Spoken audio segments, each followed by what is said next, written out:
Libre enfant. Libre enfant, Dieu Tout-Puissant, merci, nous sommes libres enfants. Est-ce que vous reconnaissez quelles sont les lignes de ces paroles-là que je viens de partager avec vous ce soir? C'est le discours quand même le plus connu du XXe et du XXe siècle quand même. Ça vous dit rien? Et si je vous dis le commencement de ce discours-là, I have a dream. J'ai un rêve. Vous le connaissez? Martin Luther King, il est en train de prononcer ces paroles devant une foule incroyable à Washington. Et il parle de la liberté. Il parle d'être libre enfant. Dieu Tout-Puissant, merci, nous sommes libres enfants. C'est comme ça qu'il finit ce discours-là. Et peut-être, tu peux te poser la question de dire, mais moi, je n'ai pas besoin d'être libre ce soir. Moi, je suis déjà libre. Et c'est ça la question que je me pose aujourd'hui. Est-ce qu'on est vraiment libre? Parce que dans ce que je comprends, la liberté, c'est quand tu exerces pleinement et consciemment ta volonté. Tu peux choisir de manière consciente de faire le contraire à ce que tu sais que c'est bien ou mauvais.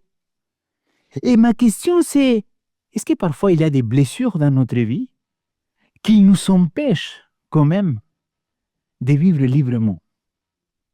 Est-ce qu'il n'y a pas des peurs qui parfois nous paralysent dans notre vie et qu'on n'arrive pas à sortir et on est coincé quelque part? Une relation, une rupture amoureuse qu'il va faire que pour toute notre vie, on pense que toutes les relations vont ressembler à celle-ci. Est-ce que finalement, on n'est pas enchaîné dans ces cas-là par rapport à nos préjugés? Est-ce qu'on n'a pas tous une sorte d'enchaînement comme je regarde l'autre? Il y a plein de choses qu'aujourd'hui, ils pourraient quand même nous empêcher d'être libres. Mais si vous avez remarqué, tous les exemples que j'ai donnés sont des exemples qui commencent et qui se passent ici, dans notre tête. Dans notre tête, les amis, parfois, il y a des tempêtes que mamma mia. Peut-être pas dans votre vie, mais dans la mienne, oui. Tu sais, quand dans ta tête, tu sais que tu dois aller d'un côté et paf, et ta tête, il commence. Ou par exemple, tu as un problème dans le travail, tu te disputes un peu avec un collègue. Et la nuit, tu vas, tu rentres, tu te couches. Et là, ça commence. Oui, mais tu vas voir, demain, je vais lui dire ceci, je vais lui dire cela. Mais il se pense qu'il est qui pour me parler comme ça? Et comment il a le droit de faire ceci, de faire... Et dans ta tête, il commence un cheminement qui sont 3 heures du matin et tu te dis, mince, il faut que je dors, demain je dois me réveiller à 6 heures, 7 heures du matin pour aller au boulot. Et tout ça se passe ici, dans nos pensées. Et il me semble que quelqu'un, il a dit, et je n'ai pas réussi à trouver la source. Si vous la connaissez, vous venez, mais vous me citez livre et tout, hein. Je n'ai pas trouvé la source. Il a dit que tout chrétien, il doit apprendre à reconnaître 3 voix. La sienne, quelle est ma voix à l'intérieur de moi, quelle est la voix de Dieu qui est en train de me parler et quelle est la voix de l'ennemi.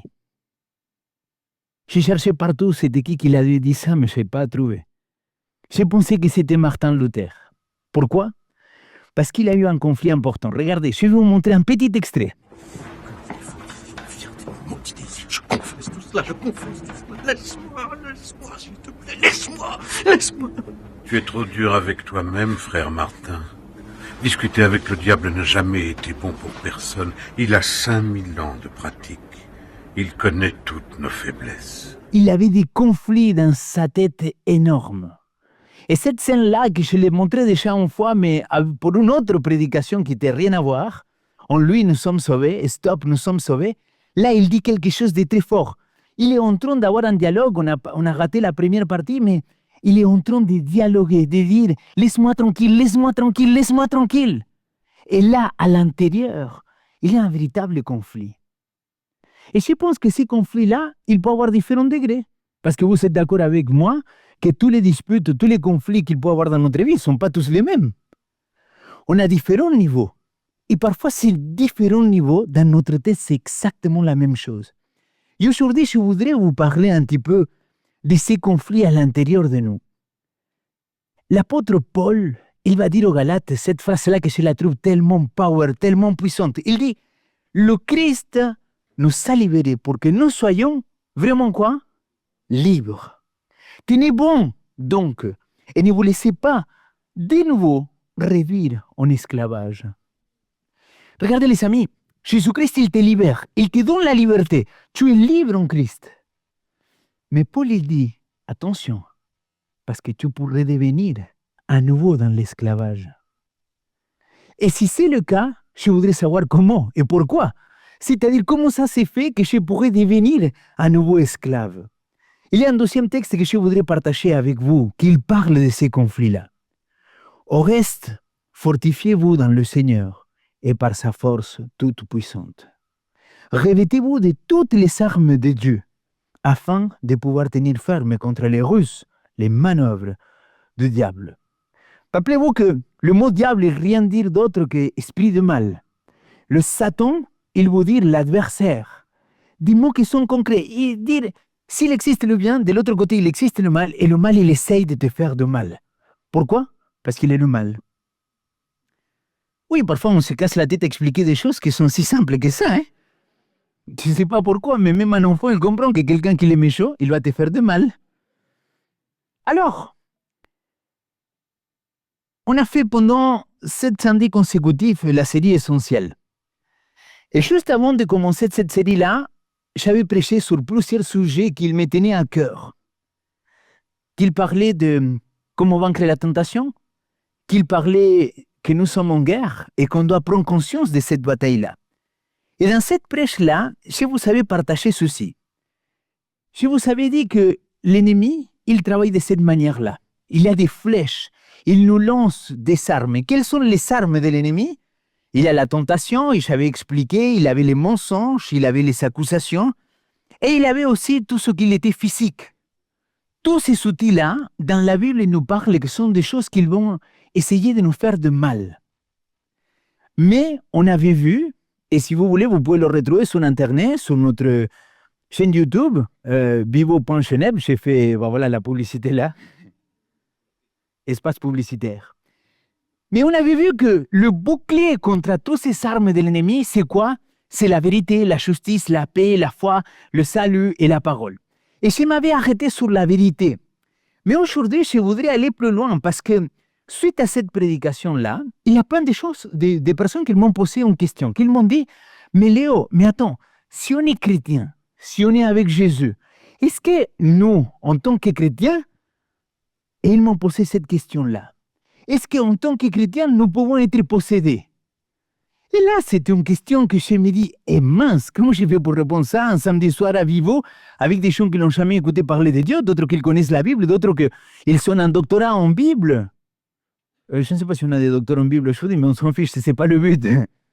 Le but, c'est, est-ce qu'en tant que chrétien, on peut être possédé? Parce qu'il y a plein de choses qu'il pourrait déclencher de cette affirmation. Si oui, qu'est-ce qui se passe dans notre vie? Sinon, alors, pourquoi il y a autant de conflits dans notre esprit? Est-ce que vous êtes prêts à qu'on fasse la suite?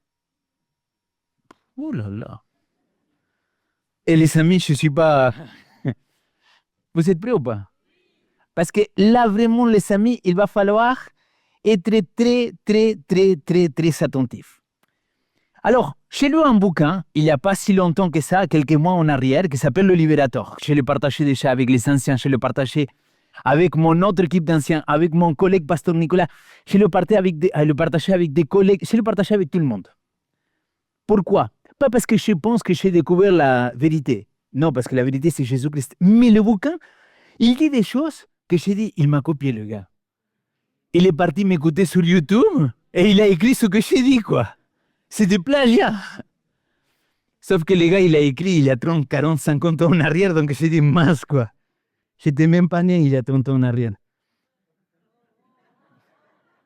Et il a des gens qu'ils sont il y a un delay entre la blague et le moment qu'ils ont compris. Alors, regardez, ça, comme ça, c'est clair pour tout le monde. C'est ce que je crois aujourd'hui. Est-ce que la possession pour un chrétien, il est possible? Ma réponse est non. Pourquoi? Parce qu'il y a 1 Pierre chapitre 1 verset 18 et 19 qui nous dit que nous avons été achetés à un grand prix et que maintenant on appartenons à Dieu. Mais alors, est-ce que chez les chrétiens la domination elle est possible? La réponse est oui. Et est-ce que l'influence de l'ennemi chez quelqu'un qui vit avec Christ et en Christ, est-ce que c'est probable? Bon, pour moi, la réponse est oui. Pourquoi? Parce que c'est dans l'influence que l'ennemi, il va nous attaquer. C'est en nous influençant qu'il va dire des mensonges, qu'il va nous tenter, qu'il va nous accuser, qu'il va nous faire de mal physiquement. Mais à partir de là, il va falloir que j'essaye de vous expliquer le pourquoi je crois à ceci. Et je ne vais pas commencer par la dernière, mais je vais commencer plutôt par la première. Pourquoi? Parce qu'il me semble que la numéro 3, la possession démoniaque, il est impossible pour un chrétien. Pourquoi? Parce que la possession, ça parle de perte totale de notre volonté et de notre esprit. Ça veut dire que je n'ai aucune capacité à choisir. Minute théologique, comme il dirait mon pote Benjamin. Le mot possession dans la Bible, écoutez ça, Nouveau Testament pour vous les théologiens, ça n'existe pas. What? Tu veux dire quoi que le mot possession, ça n'existe pas? Non, en grec, il n'y a pas un terme pour dire que quelqu'un il était possédé. La Bible, elle dit, il y a 6 cas, en tout cas 6 cas qui sont indiscutables d'un esprit qu'il était chez quelqu'un et que c'est chez quelqu'un, il avait plus de moyens. Mais le mot, en réalité, chaque fois qu'il apparaît, il est associé à 2 choses. Soit, en grec, c'est une particule que c'est N, et donc il dit l'homme avait ou avec un esprit impur. C'est les 2 variantes. Et tu te dis, mais attends, mais comment ça s'est fait? Ça s'est fait comme ça. Regardez cet exemple-là. Premier exemple. Peut-être vous le connaissez, peut-être vous ne le connaissez pas. Jésus-Christ, il descend d'un bateau, il pose les pieds, et quand il pose les pieds, il dit, ici, c'est moi le roi et Seigneur. Amen. Amen, là, les gars, se réveille là. Jésus lui demanda, quel est ton nom? Jésus lui demanda, quel est ton nom? Légion est mon nom. Il répondit, car nous sommes nombreux. Pour vous rappeler cet exemple-là de le possédé, de le démoniaque gadérien.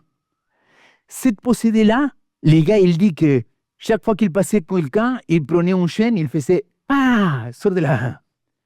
Il était d'une violence terrible, personne ne s'est passé par là. La Bible, il le décrit comme un cas désespéré. Là, on a un cas dans lequel le gars, il avait perdu complètement la volonté.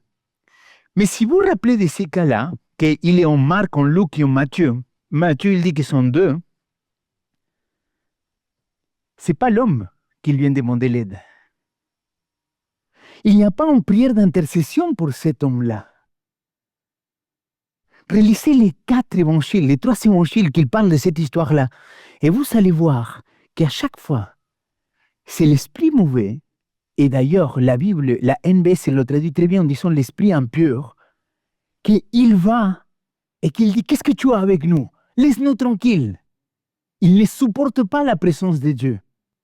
C'est ça qu'il nous raconte la Bible. Il y a un 2e exemple aussi, Actes chapitre 16, versets 16 et 18. Une servante qui avait, ça c'est l'autre exemple. Le premier, c'était l'homme avec un esprit impur, littéralement en grec.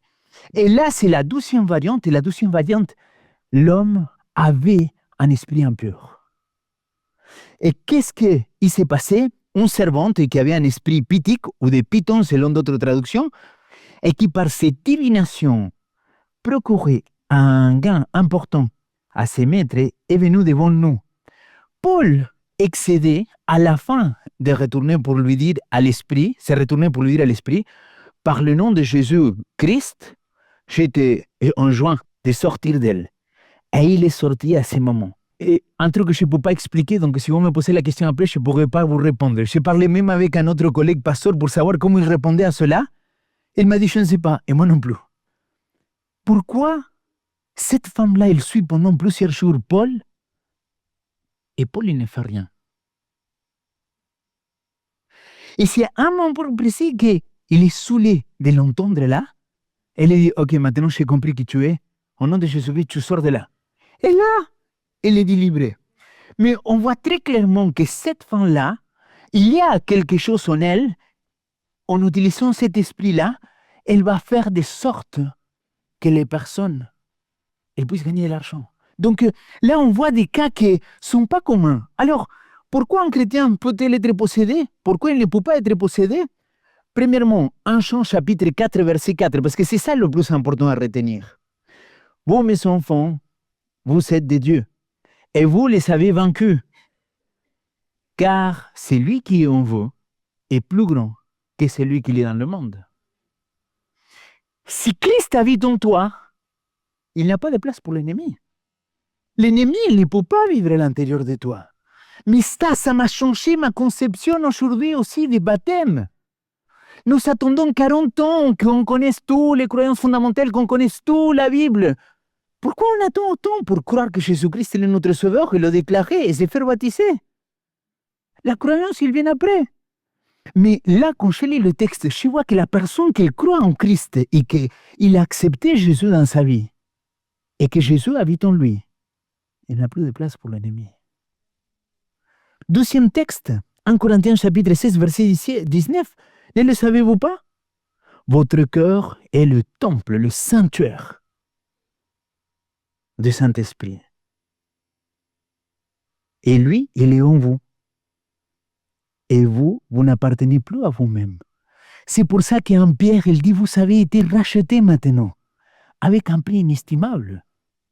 Donc tu te dis, ok, cool Léo, j'appartiens à Christ, donc je n'ai pas de crainte. Pas tout à fait.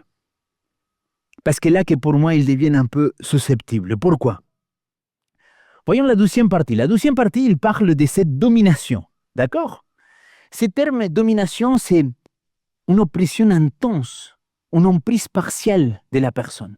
Et je voudrais vous donner plusieurs exemples et vous montrer pourquoi, pour moi, ces cas-là, ce n'est pas la possession, mais c'est plutôt une domination, quelque chose qui te domine de l'extérieur. Regardez ce qu'il dit. Or, il avait là une femme, rendue infirme par un esprit depuis 18 ans. Elle était courbée. La femme courbée, c'est un esprit qui le faisait de mal. Donc, on voit qu'il y a des fois dans la vie des chrétiens qu'il y a des choses qu'on ne peut pas expliquer. Et tu te dis, pourquoi ça l'arrive ceci? Pourquoi il tombe malade si souvent? Pourquoi il y a tellement de conflits à l'intérieur? Pourquoi il se dispute avec tout le monde? Pourquoi il y a des choses qu'on n'arrive pas à comprendre? Punaise! Et parce que parfois, il y a des choses qui n'ont pas été réglées dans la vie de cette personne-là. Et l'ennemi, il va avoir un droit sur elle. Elle va dire, oui, c'est vrai, elle a donné sa vie à Jésus, mais il n'a jamais rejeté ça. Il n'a jamais renié cela. Donc, je l'ai droit là. Et est-ce que nous, on est conscient que parfois, ces choses-là, c'est aussi spirituel? Et vous voyez, dans notre monde aujourd'hui, la plus grande partie du monde, il est déséquilibré pour moi, et je vais vous expliquer pourquoi. Sauf moi, évidemment, je suis le seul équilibré. Non, je rigole. On est corps, on est âme, psyché, psyché, et on est esprit. Tout le monde aujourd'hui, il faut que tu travailles sur ton corps, il faut que ton corps soit en pleine santé, il faut que tu te couches tôt. Là, de plus en plus sur le réseau, il y a des gens qui nous parlent de ne pas mettre des réseaux, de ne pas faire ceci, de ne pas avoir la lumière bleue dans les yeux avant de te coucher. Ok, tous des faits physiques, il faut te nourrir bien, il faut faire attention à ce que tu manges, il faut prendre quelques compléments vitaminiques. Ok, mais est-ce que ça, le physique, ça suffit? Pour moi, non. Parce que sinon, tu es en déséquilibre. Mais est-ce que la psychologie, il peut tout régler? Bah, allez parler avec n'importe quel psychologue et psychiatre, il va te dire qu'il y a des gens qui disent, punaise quoi, il n'a plus d'espoir pour lui. Mais est-ce que le spirituel, il peut tout gérer et peut tout régler non plus aussi? Non plus. Parce que si aujourd'hui Noé, il vient, il se casse la main en jouant la batterie, et sincèrement les amis, il est à l'hôpital cantonal ici à côté. Mais non, on va prier pour qu'il soit guéri. Non mais attends. Quand même, calmos. Je vous raconte une petite anecdote. On était à Mission Caleb, c'était un programme d'évangélisation qu'on faisait. On était dans une ville, c'était Sion. Et on a un ami qui a eu une rupture d'anévrisme. Je ne sais pas si vous savez c'est quoi une rupture d'anévrisme, mais une personne sur deux, il meurt quelques heures plus tard. Celle-là, elle est un miraculé, elle est en vie encore, s'appelle Darlene, plusieurs parmi vous la connaissez. Cette femme-là, elle tombe par terre et il pousse un cri. Et là, il avait quelques illuminés qui sont venus en courant. Il dit, il faut qu'on prie pour elle, elle est possédée. Et Eurico Correa, que à l'époque, il était étudiant, mais maintenant, il est le doyen de la faculté de théologie. Il dit, oui, on va prier pour elle, mais avant, tu appelles l'ambulance. Elle était transportée à l'hôpital. J'ai parti à l'hôpital et elle avait la tête comme ça, la pauvre. Et le médecin, il me dit, est-ce que cette fille-là, elle prend des drogues? J'ai dit non. Est-ce qu'elle prend de l'alcool? Non. Est-ce qu'il fume des pétards? J'ai dit non, non d'argent, il est chrétien, il ne fait rien de tout ça. Et le médecin me dit, ok, on va voir qu'est-ce qui se passe. Et c'est là qu'ils l'ont transporté en hélicoptère, etc. Mais vous voyez, on ne peut pas tout expliquer par le spirituel. Mais on ne peut pas laisser le spirituel de côté comme aujourd'hui notre société le fait. Il faut trouver un équilibre entre le physique, le spirituel et le psychique. Il faut travailler sur les trois aspects. C'est pour ça que cette femme-là, elle était courbée et c'est pour ça que je l'aimais, parce que ça, c'est pas un cas psychique. C'est un cas physique. Et c'est pour ça que j'ose le mettre là. Parce que quand Jésus-Christ, il va la délivrer, il ne va pas la guérir, il va la délivrer. L'esprit, il part et elle se redresse. Deuxième exemple, puis je n'ai plus de retard. Actes chapitre 16, verset 16-18. Ananias, pourquoi Satan a-t-il rempli ton cœur? Pour que tu montes à le Saint-Esprit. En détournant en partie de prix, de chant. Vous voyez que là, Saphira et Ananias, il est en prise de contrôle partielle. Ce n'est pas en contrôle total qu'il peut nous amener à une action spécifique. C'est-à-dire, je me laisse influencer, je laisse l'esprit gagner des terrains, et c'est là que, boum, je vais agir selon comme l'ennemi il le veut. Et je vais vous donner un dernier exemple. Et ce dernier exemple, pour moi, c'est celui qui est le plus compliqué. Et je vais vous expliquer pour moi, il est le plus compliqué. Parce que ce dernier exemple, c'est l'exemple que j'ai donné pendant des années. Donc, vous voyez, j'assume ici devant tout le monde que je suis en train de changer d'avis de ce que je disais auparavant. Avant, je disais, voilà la preuve pour moi qu'un chrétien, il peut être possédé, c'est que le traître, c'est qui le traître? Judas, ou Judas, il a fait quoi? Il a trahi. Mais regardez ce qu'il dit le texte. Vous pouvez le reprendre en Jean chapitre 13. Verset 2. Pendant les dîners, alors que le diable avait déjà mis au cœur de Judas de trahir Jésus-Christ. Et c'est à la fin du chapitre presque, après le morceau, vous vous rappelez qu'il dit, c'est qui va te trahir? C'est qui va trahir? C'est moi, c'est moi. Et il dit, c'est lui qui trompe le pain avec moi. C'est lui qui va me trahir. Et quand il le mange, c'est là que l'ennemi il vient sur lui. Vous êtes d'accord avec moi, oui ou non? Mais regardez comment ça se passe. Pour moi, au commencement, Judas, il s'est laissé chuchoter. Il s'est laissé influencer par l'ennemi. Et oui, mais je sais que Jésus il est le Messie. Mais punaise, je sais qu'il est tellement fort. Je le veux faire des miracles et guérir des malades. Mais il n'a pas tout compris là. Maintenant, il faut que je lui donne un coup de pouce, quoi. Il faut que je lui montre vraiment qu'est-ce qu'il doit changer pour qu'il puisse être couronné roi ici sur terre. C'est quoi ces délires-là des royaumes des cieux? Et à partir du moment qu'il a commencé à négocier et à discuter avec l'ennemi, et il a pensé que c'était sa propre voix, la catastrophe.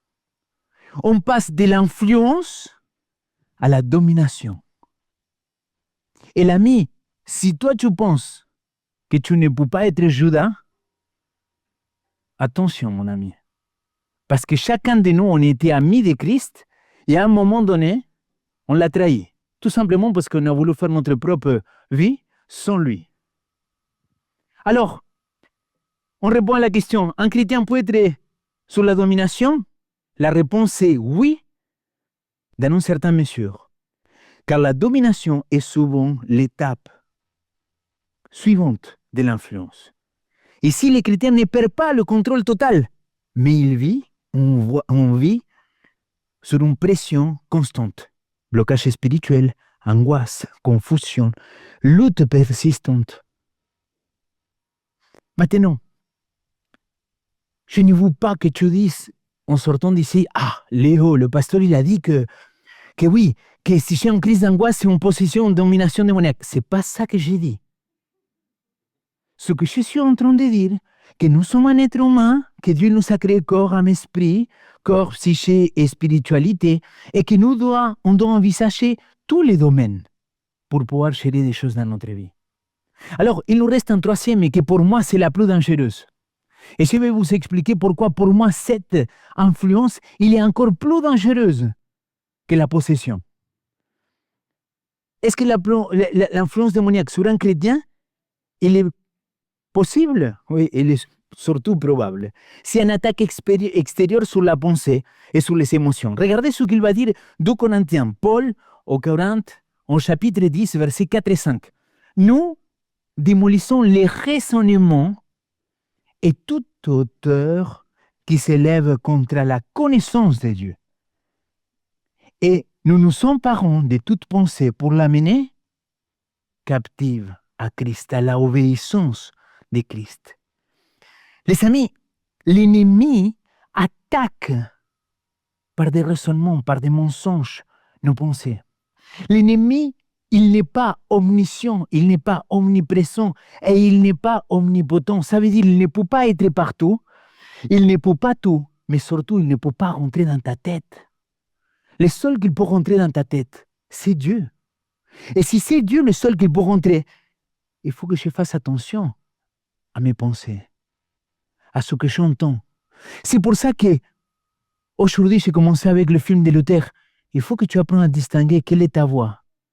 Quelle est la voix de Dieu, mais quelle est la voix de l'ennemi? Parce que c'est exactement de ça que Paul il est en train de nous parler. Mais regardez le deuxième exemple par rapport à l'influence. Pierre. Mais lui se retourna et dit à Pierre, lui c'est Jésus-Christ, va-t'en derrière moi, Satan. Tu es pour moi une cause de chute, car tu penses pas comme Dieu, mais comme les humains. Les amis, Jésus-Christ, il est en train de le dire à Pierre quelques versets plus tôt. C'est pas toi que tu l'as dit, mais c'est l'Esprit qui te l'a révélé. Et quelques minutes plus tard, là, Pierre, il est en train de devenir un instrument de Satan pour faire chuter. Les amis, si l'apôtre Pierre, avec toute la connaissance qu'il avait, étant si proche de Jésus-Christ, il a pu être influencé. Qu'est-ce qu'il te fait croire que toi et moi, non? Qu'est-ce qu'il te fait penser que toutes les pensées que tu as dans ta tête, ils viennent que de Dieu? Tu vois ces gens-là qui sont illuminés, qui disent « Dieu m'a dit que… » Et comment tu le sais? Ou d'autres personnes qui disent « Non, Dieu ne dit pas, Dieu compte que sur mon intelligence et je dois faire ceci, ceci et cela. » Non plus, déséquilibre. Mais là, je vois que l'ennemi, parfois, il a des droits sur nous et il peut venir nous chuchoter des choses. Et les amis, votre serviteur, pasteur, que j'aime le Seigneur de tout mon cœur, je reconnais et j'ai confessé et j'ai rejeté déjà maintenant la quantité de fois que je me suis laissé influencer par l'ennemi. Chaque fois que j'entends une voix qu'il me chuchote dans mon oreille, qu'il me dit de faire le contraire à ce que l'ennemi, à ce que Dieu il voudrait, et le juste par rapport à l'ennemi, ce que l'ennemi il me demande. Et quand j'ai accepté d'entendre cette voix-là, de quel côté je me suis laissé positionner? C'est pour ça que l'influence pour un chrétien, est-ce qu'il est possible? La réponse est oui, absolument. Satan influence les pensées par les mensonges et la séduction. Et ça, c'est très dangereux. Pourquoi c'est très dangereux? Car l'ennemi attaque par les pensées, les doutes, les mensonges, la peur. Nous devons filtrer nos pensées par la parole de Dieu. Est-ce que vous savez c'est qui le modèle par excellence? Jésus. Quand il est sous la tentation, l'ennemi il revient à le mettre en question. Si tu es le Fils de Dieu, c'est-à-dire l'identité, si toi tu dis être qui tu es, moi, alors je te demande de faire quelque chose pour me le prouver. Et Jésus-Christ, il dit non. C'est pas comme ça que ça fonctionne. Je sais qui je suis et je n'ai rien à faire pour te le prouver. Parce que je sais qui je suis. Et moi, je sais que je suis en Christ. Et c'est là l'importance de savoir et comprendre comment. C'est pour ça, mes amis, qu'aujourd'hui, nous avons besoin de comprendre que l'influence est quelque chose beaucoup plus subtil de ce que nous croyons. Parfois, tout simplement, l'influence, il va passer par des chuchotements dans notre oreille quand on est en train de se prendre la tête avec notre couple. Tu sais comme le petit dessin animé qu'il a la petite voix qu'il te parle et de l'autre côté la petite voix qu'il te répond. Et d'un côté la petite voix qu'il te dit « Mais elle se croit qui pour te parler comme ça ?» Elle n'a pas lu la Bible, quoi. Elle dit « Femme, soyez soumise à vos maris. » Et de l'autre côté, la voix qu'il te dit « Mais non, Léo, tu sais très bien que c'est pas comme ça. Demande pardon. Le Seigneur, il a dit « Homme, mari, aimez votre épouse. Comment ?» Et là, il y a le conflit à l'intérieur de vous. De quel côté je vais choisir d'être? Si moi, je me mets toujours du côté du Seigneur, c'est là que Dieu va pouvoir travailler dans notre vie. Alors, je voulais vous présenter cela, mais je ne vais pas avoir le temps. C'est l'harcèlement, c'est le plus. Vous voyez, j'ai mis un plus. L'harcèlement spirituel, c'est quelque chose de très différent. Et l'exemple typique, c'est Paul. Paul, il est harcelé spirituellement. Il n'a rien qu'il a fait, il n'a rien qu'il a besoin de confesser, mais il y a un combat spirituel, il y a l'harcèlement. Et cet harcèlement-là, c'est ce qu'il a dit. Un ange de Satan, il était là pour me frapper, pour que je ne sois pas trop orgueilleux. Tu te dis, wow, qu'est-ce qui s'est passé là? Et là, la réponse, c'est Éphésiens. Nous avons un conflit, un combat spirituel que nous ne voyons pas. Alors, il y a des fois qu'il peut avoir un harcèlement spirituel, que le diable, que l'ennemi, il peut venir te blesser, te faire de mal, te taper et te faire de mal. C'est le cas de Jésus-Christ au Gethsémane. À tel point qu'il va devoir prier à son Père et lui dire « Papa, s'il te plaît, si c'est possible, enlève de moi cette coupe, mais qu'il ne soit pas fait ma volonté, mais la tienne. »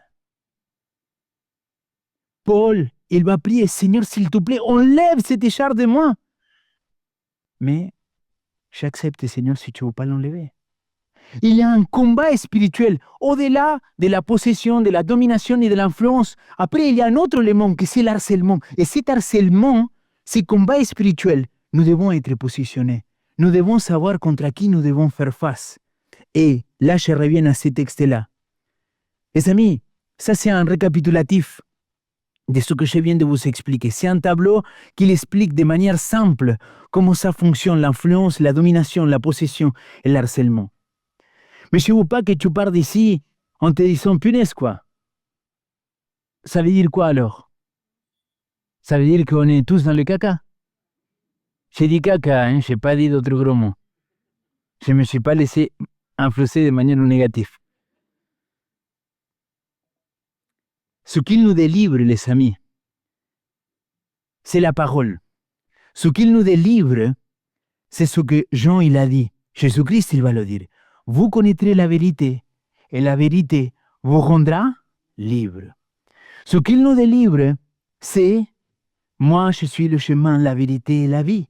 Nul ne vient au Père que par moi. » Ce qu'il nous délivre, c'est « Quand il viendra, lui, l'Esprit de la vérité, il nous conduira dans toute la vérité. Car il ne parlera pas de lui-même, mais il dira tout ce qu'il aurait entendu. Et il nous annoncera les choses à venir. » Je ne demande pas de les retirer du monde, mais de les garder du mal. Et dernièrement, consacre-les par la vérité. Ta parole est vérité. Alors, ce qu'il va nous délivrer, mes amis, c'est croire, c'est confesser, c'est rejeter et pardonner. Et c'est pour ça que parfois dans nos communautés, il y a tellement de divisions, tellement de gens qui ne supportent pas un tel ou un autre, Tu sais, ces frères et ces sœurs qui connaissent la Bible par cœur, qui viennent samedi matin, qui font l'école de sabbat, qui font tout ce qu'ils doivent faire, mais que quand il vient la sœur, que ça fait 30 ans qu'ils sont en conflit, quand elle la voit, elle tourne et il va dans l'autre sens pour ne pas lui dire bonjour. Là, il y a l'influence. Pourquoi? Parce que là, on est encore dans la rancune. Parce que là, on n'a pas pardonné. Parce que là, on n'a pas rejeté et on n'a pas dit « Non, Seigneur, je ne veux pas ça pour ma vie. » Parce que là, on n'a pas confessé. Et tant qu'on ne confesse pas, on reste dans cet état. Éphésiens, tenez donc ferme. Ayez les reins de la vérité et la ceinture. Revêtez la cuirasse de la justice. Philippiens, on reste. Frères et sœurs, tout ce qui est vrai, tout ce qui est honorable, tout ce qui est juste, tout ce qui est pur, tout ce qui est digne d'amour, tout ce qui est digne d'approbation, tout ce qui est vertu et digne de louange, que tout cela soit l'objet de vos pensées. Est-ce que moi, mes pensées, quand ils viennent de tous les côtés, que je suis en train de discuter à l'intérieur de moi, est-ce que je suis capable de les filtrer? Parce que là, il nous dit filtre, filtre. Filtre, amener toute pensée captive à l'obéissance de Jésus-Christ. Parce que tant que tu ne le fais pas, les conflits spirituels, ils vont continuer. Parce que tu n'apprends pas à te positionner. Parce que tu ne sais pas comment le faire. 2 Corinthiens, chapitre 10, verset 5. Nous renversons les renoncements de toute hauteur qui s'élève à toute la connaissance de Dieu et nous faisons toute pensée captive pour l'amener à l'obéissance de Christ. Mais en disant la vérité dans l'amour, nous grandissons à tout égard vers lui, qui est la tête, le Christ. Pasteur, je ne sais pas pourquoi, mais je n'arrive pas à grandir spirituellement, j'ai l'impression que j'ai plafonné. Ah, mon ami, fais le bilan dans ta vie. Regarde à l'intérieur de toi. Fais un cheminement. Et regarde ce que l'Esprit vient te révéler. Parce qu'il y a des choses que nous devons comprendre. Jésus-Christ, il a dit, en citant le prophète Esaïe, « L'Esprit du Seigneur est sur moi, parce qu'il m'a conféré l'onction pour annoncer la bonne nouvelle aux pauvres. Il m'a envoyé pour proclamer aux captifs la délivrance. » Et aux aveugles, le retour à la vue, pour renvoyer libres les opprimés, pour proclamer une année d'accueil de la part du Seigneur. Ce soir, pour conclure, je vous propose une prière. Vous n'êtes pas obligé à la lire, mais moi je vous invite à la lire. Mais je ne vous oblige pas. Et cette prière-là, on va la faire à haute voix. Et je vais vous expliquer pourquoi on doit la faire à haute voix. Si un voleur, il rentre dans ma maison, j'ai partagé ça avec plusieurs parmi vous. Si dans ma tête, je dis, sors d'ici, sinon j'appelle à la police, le seul qui va l'entendre, c'est qui? C'est moi-même. Par contre, si je le verbalise, sors d'ici, voleur, sinon j'appelle à la police, c'est lui qui va l'entendre. De la même manière, l'ennemi ne peut pas être à l'intérieur de toi. Et il faut le verbaliser. Sors d'ici, mauvais esprit, parce qu'ici règne notre Seigneur Jésus-Christ. Et ça change tout. Écoute, essaye-le et tu verras. Et là, les amis, j'espère qu'il y aura bientôt un paquet de gens qui vont témoigner de ce que le Seigneur il va vivre. Le 28 juin, il y a une personne qui va témoigner sur cette délivrance-là, sur cette liberté en Christ. Regardez ce qu'il dit cette prière. Au nom et en vertu de l'autorité du Seigneur Jésus-Christ, j'ordonne à l'adversaire, Satan et à tous les esprits mauvais de relâcher leur emprise sur moi pour que je puisse être libre de connaître et choisir d'accomplir la volonté de Dieu. En tant qu'enfant de Dieu, assis avec Christ dans les lieux célestes, j'ordonne à tout esprit mauvais de s'en aller hors de ma présence. J'appartiens à Dieu et le malin ne peut pas me toucher. Merci d'avoir regardé cette vidéo jusqu'au bout. Si elle t'a inspiré ou touché, n'hésite pas à liker, à partager et surtout t'abonner pour ne rien manquer. Rejoins la famille Vivo pour des messages qui t'inspirent, t'aident à avancer chaque semaine. Dis-nous aussi en commentaire ce que tu as retenu ou aimé dans cette vidéo. Je te dis à très bientôt pour une nouvelle vidéo. Reste connecté avec notre Seigneur Jésus-Christ.